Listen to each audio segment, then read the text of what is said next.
ये पहले कभी नहीं था, क्योंकि कम्युनिस्ट पार्टी के लिए, वामपंथियों के लिए हमेशा शासन एक चुनौती होता है, क्योंकि शासन हमेशा जो ताकतवर है उन्हीं के लिए काम करता है, जो अमीर है उन्हीं के लिए काम करता है।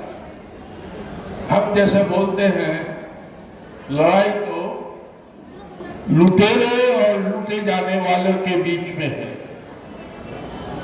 लेकिन अभी जो स्थिति है वो गुणात्मक रूप से अलग है, इस मायने में कि अभी ये जो शोषण लोगों का, ये आर्थिक शोषण के साथ साथ बड़े पैमाने पे देश की एकता, लोगों की एकता, जात पात के सवाल पे, धर्म मजहब के सवाल पे, भाषा के सवाल पे, अलग अलग जो क्षेत्र के विशेषताएं हैं उसको लेके एक ध्रुवीकरण का राजनीति है। और इसके साथ जोड़ दिया है, कॉमरेड सुरिंदर बोल रहे थे कि जो बड़े पैमाने पे समाज के अंदर आर्थिक और सामाजिक गैर बराबरी तैयार हुआ, जो केंद्रीकृत हुआ है सत्ता, और खास करके पिछले 3 चुनाव में दिल्ली के अंदर जो नरेंद्र मोदी का सरकार बना है और हरियाणा में भी 3 बार बीजेपी सत्ता में आए हैं। असल में दूसरे पार्टियों के साथ बीजेपी का एक बुनियादी अंतर है। बीजेपी कोई आम राजनीतिक पार्टी तो है नहीं। बीजेपी आरएसएस का राजनीतिक प्रतिनिधि है।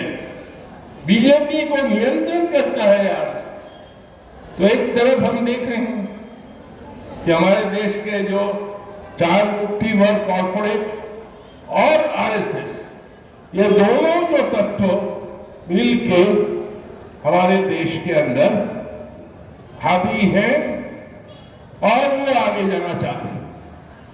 तो इस स्थिति में ये जो कॉर्पोरेट और हिंदुत्व का जो भयंकर एक गाठजोड़, इसके सामने हम देख रहे हैं रोज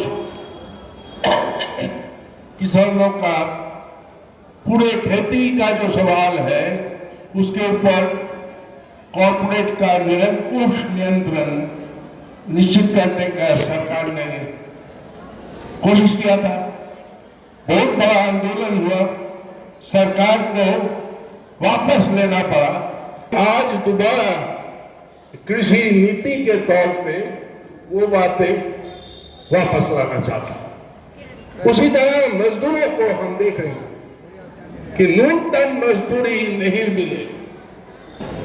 पूरे जो हमारे मजदूर वर्ग है उसके अंदर बहुत बड़ा हिस्सा जो असंगठित मजदूर है, उसके लिए न्यूनतम जो सामाजिक सुरक्षा का बंदोबस्त नहीं, और संगठित क्षेत्र में जो मजदूर था उनको भी तितर बितर करने के लिए जो नया श्रम विधि वो लागू करने के लिए हमारा,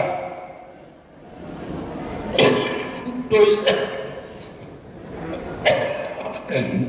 लोगों का रोटी रोजी और लोगों का अधिकार और लोगों का एकता, असल में हम देख रहे हैं कि नए सिरे से आजादी के संघर्ष के चलते जो हासिल हुआ था संविधान, उस संविधान को ही तोड़ मरोड़ करने का कोशिश कर रहा है।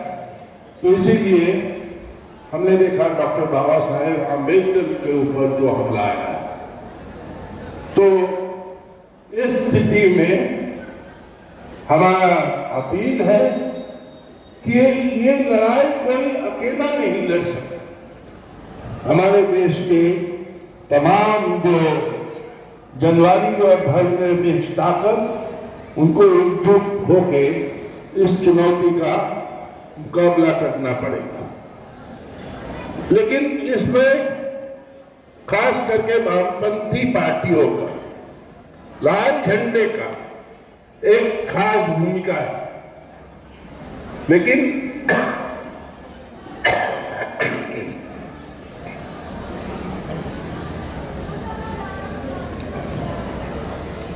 मजदूर और किसान जो ज्यादातर संख्या में है देश के अंदर, देश के आबादी के रूप में, अगर उनकी जो दृष्टिकोण, उनकी हितों का रक्षा करने वाली नीति अगर सामने नहीं आएगा तो ये जो नाटक एकता, धर्मनिरपेक्ष और जनवादी ताकतों का, वो भी